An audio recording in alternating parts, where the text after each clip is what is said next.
ఎక్సెల్లా global study abroad summit 2024 జరగబోతోంది. ఫిబ్రవరి 11న ఉదయం 10 గంటల నుంచి సాయంత్రం 5 గంటల వరకు తాజ్ డెక్కన్, బంజారాహిల్స్, హైదరాబాద్లో.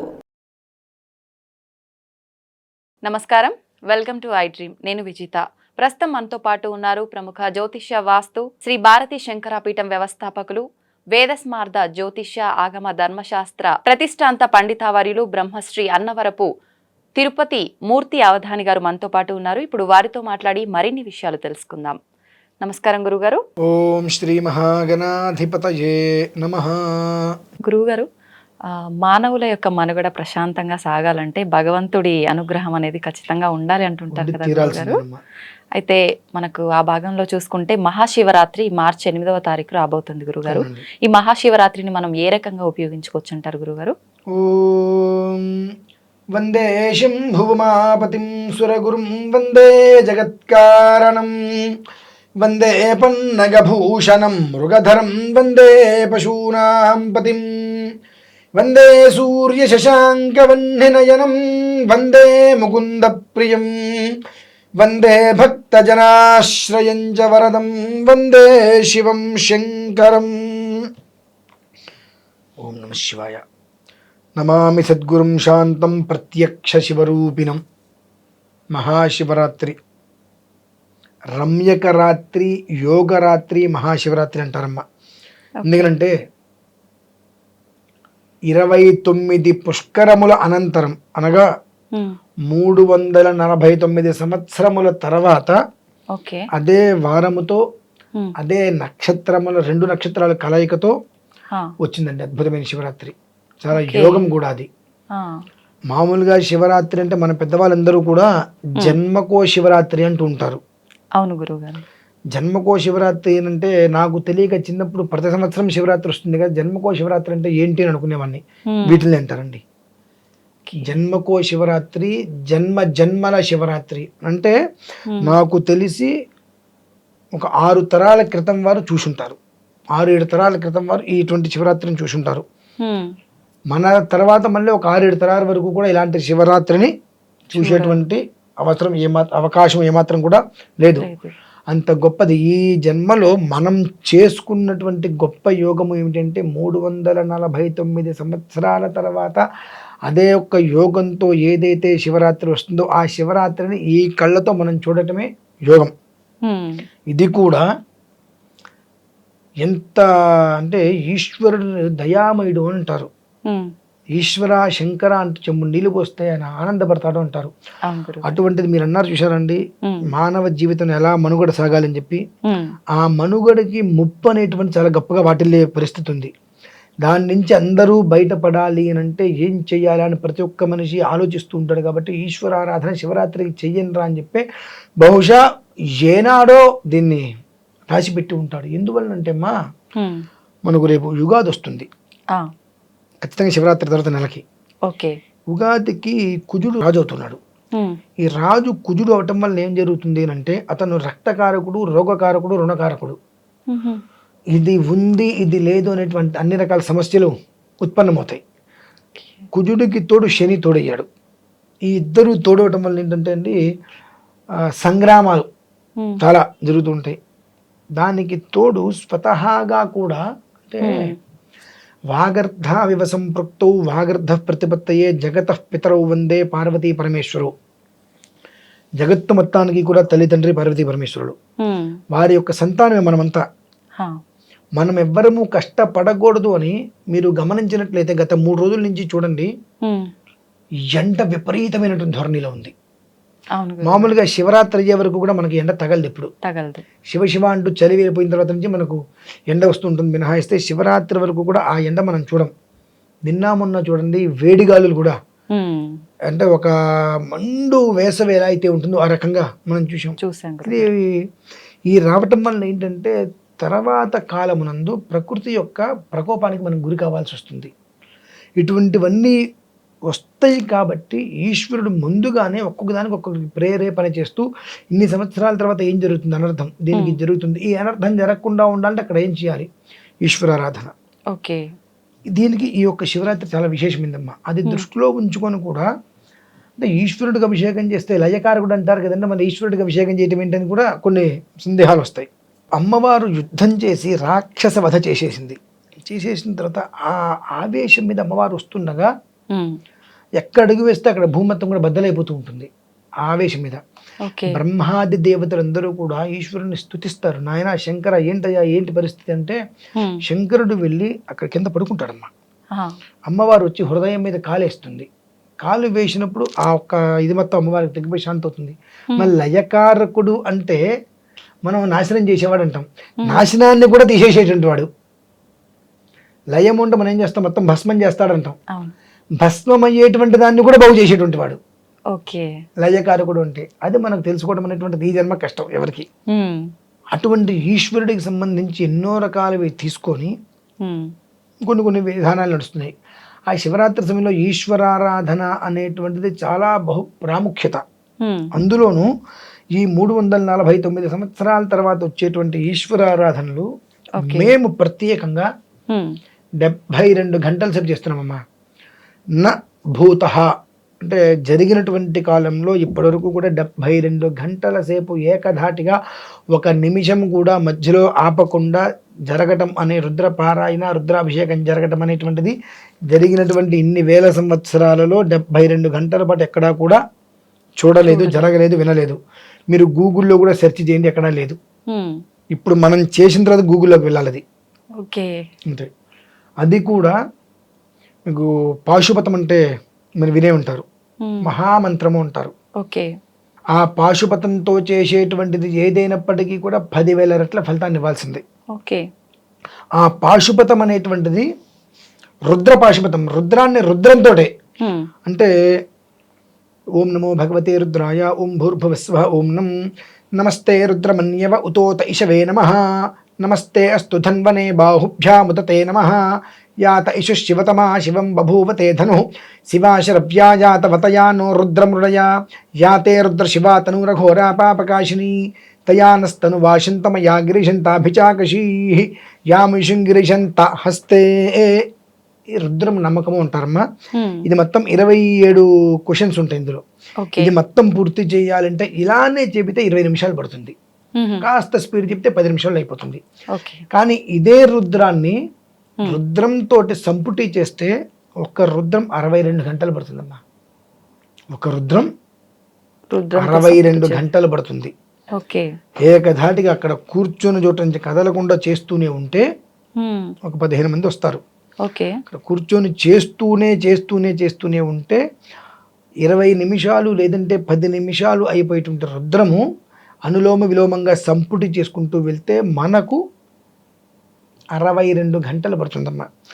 తర్వాత ఉండేటువంటి 10 గంటలు రుద్రపారాయణ రుద్రహోమాలు అవన్నీ జరుగుతాయి. కానీ అలా అన్ని గంటలు ఎట్లా సాధ్యమవుతుంది గురుగారు? అది సాధన చేయాలని ఉద్దేశంతో 3 సంవత్సరాలుగా మేము వచ్చేటువంటి పరిస్థితులు ఇలా ఉన్నాయి కాబట్టి దీనికి మనం చేయవలసి ఉండాలని చెప్పి 3 సంవత్సరాలుగా సాధన చేస్తున్నాం దాని మీద.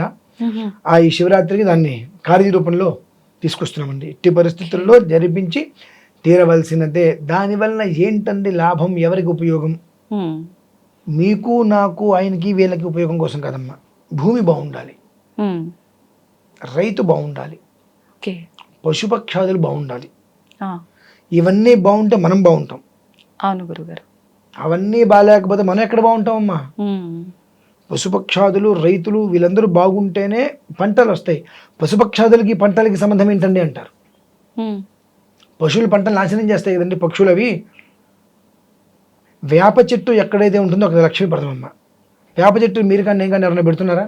లేదండి. ఒక సీజన్ చూడండి, కాకులు వేపకాయలు తినేసేసి ఆ గింజలు అలా మొత్తం దుదులుకుంటూ వెళ్ళిపోతాయి, అక్కడల్లా చెట్టు వచ్చేస్తుంటుంది. దానివల్ల ఏమవుతుంది, ఆ ప్రాంతం మొత్తం కూడా బాగుపడుతుంది. ఇలా పశుపక్షాదుల వలన మనకు భగవద్గీతలోనే చెప్పబడి ఉంది, పశువులు మేత తిని ఎరువు ఇస్తాయి, మనుషులు అన్నం తిని విషమిస్తూ ఉంటారు బయటికి. అటువంటిది వీళ్ళందరూ బాగుంటేనే మనం కడుపు నుండి 5,000 నోట్లోకి వెళ్తాయి. అటువంటి దృష్టిలో ఉంచుకొని మానవ జీవితంలో ఎవరికి కూడా మనుగడ సాగకుండా ఉంటుందో వారందరికీ కూడా సంపూర్ణమైన జీవితం రావాలి అంటే దానికి ఐశ్వర్యానికి కారకుడు ఎవరు? ఈశ్వరుడు. ఐశ్వర్య ప్రదాత. అందరు లక్ష్మీ అమ్మవారు అంటూ ఉంటారు. ఐశ్వర్యం ఈశ్వరాదిచ్చేతు, ఐశ్వర్య ప్రదాత ఈశ్వరుడు. ఓకే. ఆయన ఏమిస్తాడు? భస్మం ఇస్తాడు. ఆ, భస్మం, ఆ భస్మం దేనికి చిక్కిన తెలుసా అండి? ప్రతి దానికి ఎక్స్పైర్ డేట్ ఉంటుంది, దీనికి ఎక్స్పైర్ డేట్ ఉంటుంది. ఎక్స్పైర్ డేట్ని పెంచేటువంటిది భస్మం. అంటే మనం రోజు పెట్టుకుంటూ ఉంటే దాని భస్మాన్ని మన ఆయుష్ రోజు పెరుగుతూ ఉంటుంది. అంటే మనకి ఎక్స్పైర్ డేట్ లేకుండా చేస్తుంది. ఓకే. అంటే దానికి అసలు ఆ డేటే లేనిది అది భస్మం. ఆయన ఇచ్చేది ప్రసాదం అదే. కానీ అందులో ఉన్నది విభూతిర్భూతిరైశ్వర్యం అనిమాదికమష్టధ ప్రాప్తి ప్రాకామ్యమీషత్వం వశిత్వం చాష్టసిద్ధయ. ఇది లేదు అనేటువంటి మాట లేకుండా ఆ భస్మమే అన్ని మనకి ఇస్తూ ఉంటుంది. ఈశ్వరు గుళ్ళోకి శివాలయంలోకి వెళ్తే భస్మం తిప్పి ఇంకేం దొరుకుతుందండి? అవును. అదే ఐశ్వర్యం. ఓకే. అవన్నీ దృష్టిలో ఉంచుకొని శివరాత్రికి 3 రోజుల ముందు నుంచి అమ్మ, ఓకే. 6, 7, 8, 6 ఉదయం మొదలు పెడతాము, 9 ఉదయానికి పూర్తవుతుంది. ఈ రకంగా పరిపూర్ణంగా ఆ ఒక అహోరాత్ర త్రయము అనగా 3 రాత్రులు 3 ఉదయాలు కంప్లీట్గా చేయాలనే సంకల్పంతో మేము సంకల్పం చేస్తున్నాము. ఓకే. ప్రతి ఒక్క మానవుడు కూడా ఈ ఒక్క శివరాత్రి ఇంత అద్భుతమైనటువంటిది మళ్ళీ చూస్తామా అంటే నా తర్వాత 6 తరాల వరకు చూడలేరు. అంటే ఆ యోగం రాదు. అంత అద్భుతమైనటువంటి యోగం వచ్చింది కనుక ఆ యోగాన్ని ప్రతి ఒక్కరూ కూడా సద్వినియోగం చేసుకుంటూ ఓం నమస్తే అస్తు భగవన్ విశ్వేశ్వరాయ మహాదేవాజిత్ర్యంబకాజ త్రిపురాంతకాజిత్రకాగ్ని కాలాజ కాలాగ్ని రుద్రాయ నీలకంఠాయ మృత్యుంజయాజ సర్వేశ్వరాయ సదాశివాజ శ్రీమన్మహాదేవాయ మహానమశంభవే చమయో భవే నమశంకరాజ తమస్కరాజ నమశివాయ చ శివతరాయ చ అనుకుంటూ ఈశ్వరారాధన చేసుకుంటూ 3 రోజులు లేదా ఒక్కరోజైనా సరే, ఓకే, నువ్వు తప్ప నాకు వేరే లేదయ్యా, నిన్ను నమ్ముకొని కూర్చున్నా, నన్ను నీట ముంచినా నువ్వే, పాల ముంచినా నువ్వే అని చెప్పి ఒకటి గుర్తుపెట్టుకుని ఒక మాట అనుకున్నాం మనం, జగత పితరో వందే అని చెప్పి. మన కన్న తండ్రి మనల్ని నాశనం చేస్తాడా? లేదండి. తండ్రి నీదే బాధ్యత నువ్వే. కాకపోతే అక్కడ నువ్వు కూర్చొని నీ గోత్రం పేరు చెప్పద్దు, పొరపాటు కూడా నీ గోత్రం పేరు చెప్పద్దు. అక్కడ పరమేశ్వరముద్దేశ్య పరమేశ్వర ప్రీత్యర్థం అని సంకల్పం చేసుకో. అమితమైనటువంటి అపరిమితమైనటువంటి ఐశ్వర్యాన్ని ఆనందాన్ని ఆయన అలా ధారపోస్తాడమ్మా. అంతటి చాలా అంటే చాలా మహాద్భుతమైనటువంటి రోజు. అందుకని మేము 3 సంవత్సరాల నుంచి సాధన చేస్తున్నాము. ఎట్టి పరిస్థితులలో ఈసారి అహోరాత్ర త్రయము రుద్రము చేయాలి అని చెప్పి సంకల్పం చేసి ముందుకు నడుస్తున్నాము. ప్రతి ఒక్క మానవుడు కూడా తన ఇంటి దగ్గర ఏ ఆలయం అయితే ఉంటుందో ఆలయానికి వెళ్ళి, ఇంటి దగ్గర ఆలయంలో చాలా జనాలు ఉంటారండి, ఓకే, దీంట్లో శివలింగం ఉంటుందిగా, అయితే బయట దొరుకుతుంది చిన్న శివలింగం, 1-2 అంగుళాలు అంగుళంన్నర తెచ్చుకో. ఓం నమ శివాయ, ఓం నమ శివాయ, ఓం నమ శివాయ, ఓం నమ శివాయ, ఓం నమ శివాయ అంటూ అభిషేకం చేసుకో. నీకు గంట చేయగలవా? చెయ్యి. 2 గంటలు చేయగలవా? నాకు 10 నిమిషాలు, ఆ 10 నిమిషాలు చెయ్యి. అలా చేసుకోగలిగితే ఆ ఒక్కరోజు నాడు చేసేటువంటి ఒక్క విధానంలో పంచాక్షరి ప్రణవ రూపంలో అనేటువంటిది స్థానంలో ఉంది కనుక ఒకసారి ఓం నమ శివాయ అనంటే 11 సార్లు చేసినటువంటి ఫలితం అదే. ఒకవేళ నువ్వు 100 సార్లు అంటే అది అన్ని రెట్లు ఇస్తుంది. అంటే ఒక్కొక్కసారికి 11 రెట్లు పెరుగుతూ ఉంటుంది. ఒక్కసారి ఓం నమ శివాయ అంటే 11 రెట్లు, 2 సార్లు అంటే 11 22 రెట్లు, అలా 3 సార్లకి 33 రెట్లు, అలా ఒక్కొక్క నామానికి అది 11 రెట్లు పెరుగుతూ వెళ్తుంది అని అంటే నీకు ఆ శక్తి ఏ స్థాయిలో వస్తుంది. తద్వారా మన జీవితం అనేటువంటిది సుఖవంతమైన జీవితం. అనాయాసేన మరణం వినా దైన్యేన జీవనం ఎలా అయితే అంటుంటారో అలాంటిగా నాకు కష్టం అనేటువంటిది లేకుండా, ఈఎంఐలు లేకుండా, వాళ్ళకి నేను అప్పు కట్టాలి, దీనికి అప్పులు కట్టాలి, ఈ రుణం ఉంది ఆ రుణం అనేటువంటి లేకుండా హాయిగా కడుపులో చల్ల కదలకుండా 5,000 నోట్లోకి వెళ్తూ కంటి నిండా నిద్ర, చేతి నిండా పని, కడుపు నిండా భోజనం, ఈ 3 తృప్తిగా ఇస్తారండి భగవంతుడు. అయినప్పటికీ కూడా అసంతృప్తిగా ఉంటే భగవంతుడు కూడా ఏమీ చేయలేడు. అంటే మానవుడికి ప్రధానమైన లక్షణం అసంతృప్తి. ఎంత ఉన్నా ఇంకా ఇంకోటి లేదని అసంతృప్తి. ఆ అసంతృప్తి ఉన్నంతకాలము కూడా ఎంత ఉన్నా ఉపయోగం ఉండదు. సంతృప్తి అనేటువంటిది పెట్టుకో. 1 కోటి రూపాయలు సంపాదిస్తే ఇంకో 1 కోటి సంపాదించాలనుకుంటావు, అంత అన్నం తింటారు, ఇంకో అంత అన్నం తింటావా? అమ్మో నా వల్ల కాదు, అమ్మో అంటావు. అది ఎప్పుడైతే నువ్వు చాలు అన్నావో అలానే జీవితంలో తృప్తి అనేటువంటి తెచ్చుకోగలిగితే భగవంతుడు సర్వకాల సర్వావస్థలందు నీ అందే ఉంటాడు. అసంతృప్తితో ఉన్నప్పుడు నీ ఛాయలలో కూడా ఆయన ఉండడు, వెళ్ళిపోతాడు. ఎందుకు వచ్చింది తలనొప్పి? ఏం చేసినా ఇంకోటి ఏదో చేయలేదు, ఇవన్నీ చేసావు, అదెందుకు చేయలేదు? ఇవన్నీ చేసేందుకు సంతోషం లేదు, లేదు. అది చేయలేదని బాధ ఉంది, కాబట్టి అదెందుకు చేయలేదంట. కాబట్టి భగవంతుడిలా కంచి వెళ్ళిపోతుంటారండి. కాబట్టి ఈ యొక్క శివరాత్రి యోగ శివరాత్రి రమ్యమైన శివరాత్రి. ఉన్నది ఒకడే శివుడేగా, ఉన్నది ఒకడే శివుడేగా, శివుడే శివుడే శివుడేగా, నాలో ఉన్నది శివుడేగా, నీలో ఉన్నది శివుడేగా, నాలో నీలో అందరిలో ఉన్నది ఒకడే శివుడేగా, ఉన్నది ఒకడే శివుడేగా. మనస్సులో ఆయన్ని స్మరించుకుంటూ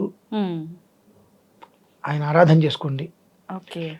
కన్న తండ్రి బిడ్డని ఏ రకంగా అయితే జాగ్రత్తగా తీసుకుంటాడో, అంతకన్నా చెప్పాలంటే గర్భవతిగా ఉన్నటువంటి స్త్రీ తన కడుపులో పెరిగేటువంటి బిడ్డ ఆరోగ్యాన్ని దృష్టిలో ఉంచుకుని ఎంత జాగ్రత్తగా ఉంటుందో ఆ రకంగా కాపాడుకుంటాడమ్మా ఈశ్వరుడు. అంత అద్భుతమైన రోజు ఇదైతే. అంటే ఇంత అద్భుతమైన శివరాత్రి గురించి మాకు చాలా గొప్పగా వివరించారు గురువు గారు. ధన్యవాదాలండి.